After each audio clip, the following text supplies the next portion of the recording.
Film Paranormal Activity dimulai dengan suasana yang terlihat normal, tapi perlahan berubah jadi mimpi buruk. Pada kita diperkenalkan dengan pasangan muda, Katie dan Micah, yang baru saja pindah ke sebuah rumah di daerah San Diego, California. Micah membawa sebuah kamera baru. Awalnya terlihat biasa, tapi ternyata kamera ini akan merekam hal-hal yang tidak pernah mereka bayangkan sebelumnya. Katie kemudian bercerita bahwa sejak kecil ia selalu diganggu oleh sesuatu yang tak bisa ia lihat. Bukan sekadar suara atau bayangan samar, tapi lebih sebenarnya sebuah entitas yang terus mengikutinya kemanapun ia pergi. Micah menganggap hal ini bisa dibuktikan. Ia percaya kalau dengan kamera barunya, mereka bisa menangkap bukti keberadaan makhluk itu. Maka sejak hari pertama mereka tinggal di rumah baru, Micah mulai merekam berbagai aktivitas. Dari obrolan mereka di ruang tamu, suasana sekitar rumah, hingga kamar tidur yang akan jadi pusat dari semua teror nantinya. Katie sebenarnya terlihat tidak nyaman. Ia tahu bahwa merekam justru bisa memancing sesuatu yang lebih buruk. Tapi Micah terlalu bersemangat, bahkan seolah ini hanyalah sebuah eksperimen seru. Dari sinilah, semua teror dimulai. Beberapa malam awal terasa tenang, tapi semuanya berubah di malam kedua. Saat Micah dan Katie tertidur lelap, kamera menangkap suara aneh dari arah pintu kamar. Pintu itu bergerak sendiri, terbuka perlahan lalu menutup lagi. Micah tidak menyadarinya saat itu, tetapi keesokan harinya ia terkejut saat melihat rekaman. Katie mulai merasa gelisah. Ia yakin ada sesuatu yang mengikuti dirinya sejak kecil. Ia bercerita pernah merasakan kehadiran gaib di rumah masa kecilnya. Micah mendengar, tapi hanya menanggapinya sambil bercanda, seolah semua ini permainan. Semakin malam rekaman mereka justru makin menyeramkan. Malam berikutnya gangguan semakin keras. Terdengar dentuman besar dari lantai bawah, seperti seseorang menjatuhkan benda berat. Micah langsung bangun membawa kameranya dan dengan hati-hati menuruni tangga. Semua lampu mati, rumah sunyi, tapi suara itu seakan masih bergema. Tidak ada siapapun, tidak ada apa-apa. Namun saat mereka kembali ke kamar, pintu tiba-tiba menutup dengan keras, membuat Katie berteriak. Di siang hari, Katie terlihat kelelahan. Ia meminta Micah berhenti merekam, tapi Micah keras kepala. Baginya, kejadian ini kesempatan emas untuk membuktikan keberadaan makhluk gaib. Ia bahkan menantang sosok itu untuk menampakkan diri lebih jelas.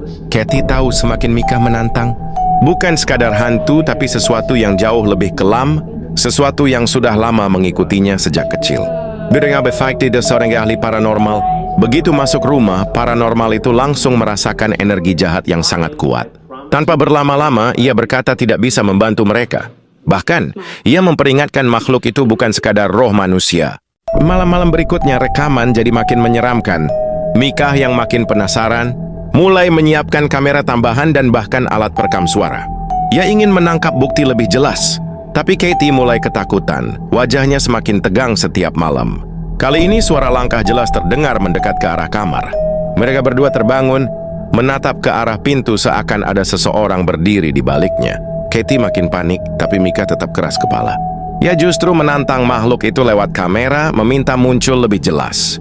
Malam itu, terdengar suara yang sangat keras, seperti benda berat jatuh dari atas rumah. Micah bergegas mengambil kamera mengecek apa yang terjadi. Katie memohon agar Micah berhenti, tapi semuanya sia-sia. Lampu bergetar, udara terasa semakin dingin. Sementara Micah terus merekam, matanya berbinar antara takut dan penasaran. Seolah ia lupa makin banyak mereka rekam, makin besar pula bahaya yang datang. Setiap rekaman memperlihatkan sesuatu yang makin nyata, seolah ada makhluk tak kasat mata yang ingin menunjukkan kekuatannya. Katie memohon untuk berhenti, tapi Micah tetap ingin melanjutkan ini. Ketegangan semakin memuncak. Katie mulai bermimpi buruk, terbangun dengan keringat dingin. Tapi kamera menunjukkan hal yang lebih menyeramkan. Ia berdiri di samping tempat tidur selama berjam-jam, hanya menatap Micah yang tertidur. Tubuhnya kaku, wajah kosong, seakan sedang dikendalikan. Micah bangun dan mencari Katie. Micah mencari di setiap sudut ruangan mulai dari kamar dapur dan ruang tamu. Di saat Micah membuka tirai yang menuju ke beranda di sana, Micah menemukan Katie lagi duduk seorang diri. Wajahnya memasang ekspresi marah. Micah membujuk Katie untuk kembali tidur, tapi Katie menolak. Dengan rasa kecewa, Micah pergi dan di saat di ruang tengah, tiba-tiba ada suara di dalam kamar dan menemukan TV menyala sendiri. Micah dengan rasa takut berbicara menantang untuk menunjukkan siapa di sana. Mika pun masuk ke kamar melihat seluruh sudut kamar tapi tidak menemukan apa-apa. Mika pun kaget setelah melihat Katie tiba-tiba ada di kamar. Katie merasa kebingungan dan dia tidak sadar dengan apa yang dia lakukan. Mereka pun kembali tidur. Ketika mereka menonton rekaman itu keesokan harinya, Katie ketakutan setengah mati. Ia tidak ingat sama sekali. Micah mencoba menertawakan, tapi jelas terlihat sesuatu telah menguasai Katie. Siang harinya, ketegangan mereka semakin buruk. Katie mulai menyalahkan Micah yang terus menantang makhluk itu. Bahkan Micah sampai membawa papan Ouija. Katie marah karena menurut Katie benda ini berbahaya dan jangan main-main dengan itu.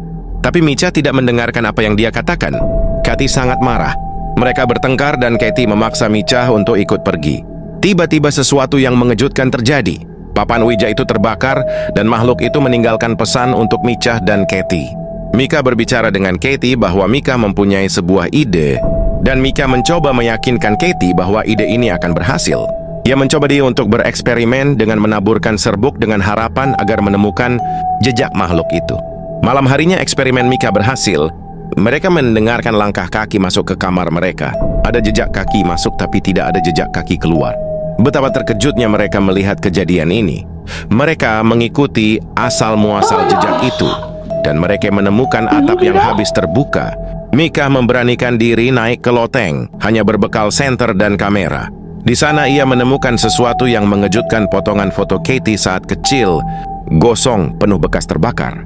Foto yang seharusnya sudah lama hilang, kini muncul kembali di loteng rumah itu. Sejak ditemukannya foto terbakar itu, suasana rumah makin mencekam. Katie mulai terlihat murung, ketakutannya semakin nyata. Esok harinya, Katie benar-benar putus asa. Ia ingin meninggalkan rumah itu, tapi Micah tetap menolak. Baginya, dus kamera mereka pergi, bukti rekaman akan berhenti. Malam pun datang kembali. Kali ini terlihat lampu tiba-tiba menyala dan mati lagi. Micah dan Katie terbangun sembari mendengarkan langkah kaki yang mendekat. Pintu kamar terbanting menutup sendiri, udara jadi sangat dingin. Mereka kaget dengan apa yang sedang terjadi. Mereka panik. Micah memberanikan diri menghadapi situasi ini sedangkan Katie sudah dikuasai. Penuh dengan rasa ketakutannya, mereka mencari di tiap sudut ruangan. Tiba-tiba pintu kamar tertutup kembali dengan keras. Katie mulai shock.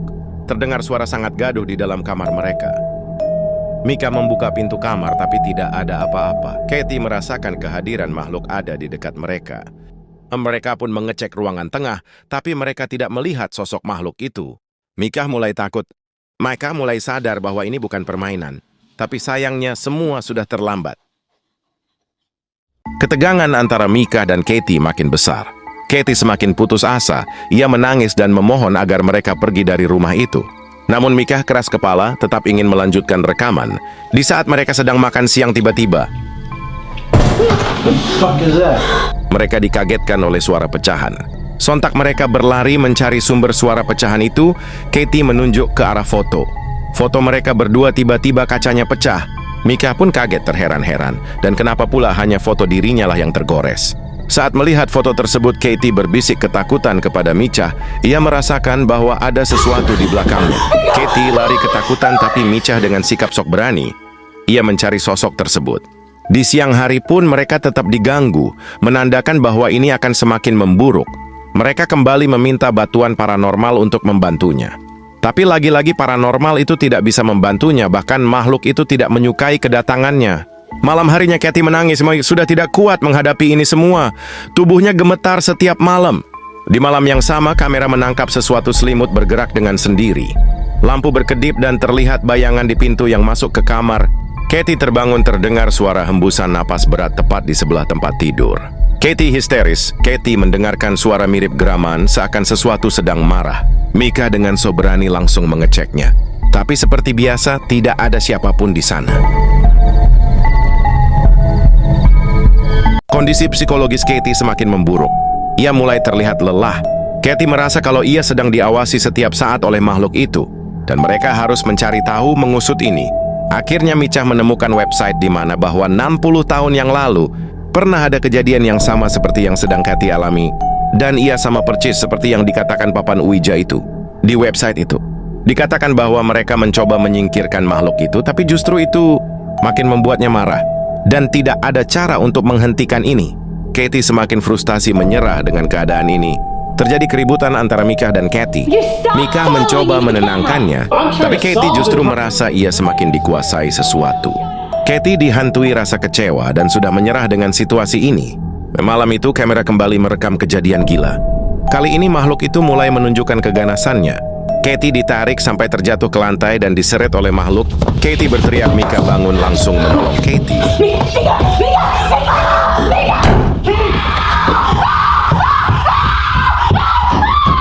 Micah pun berhasil menyelamatkan Katie. Mereka tampak syok dan tidak percaya dengan apa yang sedang terjadi. Mereka menangis, tapi sayangnya itu semua sudah sangat terlambat. Pada titik ini, Katie sudah menyerah. Ia berkata pada Micah bahwa kita harus pergi sekarang dan Micah mulai mencari hotel untuk mereka menginap. Di saat mereka akan pergi, Micah menemukan Katie duduk di lantai sambil memegangi sesuatu dengan sangat keras sampai tangan Katie berdarah. Micah pun membakarnya. Tiba-tiba Katie tidak mau pergi dan ingin di sini karena menurutnya ini akan aman kalau kita tidak pergi. Micah menyadari sesuatu bahwa makhluk itu sudah menguasai Katie sepenuhnya. Malam terakhir sebelum tragedi, suasana kamar terasa sangat menegangkan. Kamera merekam Katie bangun lagi di tengah tidur. Katie perlahan berjalan ke sisi ranjang, menatap Micah yang tertidur pulas. Ia berdiri diam selama berjam-jam, sampai akhirnya ia pergi ke lantai bawah. Beberapa menit kemudian, terdengar jeritan Katie yang sangat keras. Micah terbangun panik, langsung berlari ke bawah.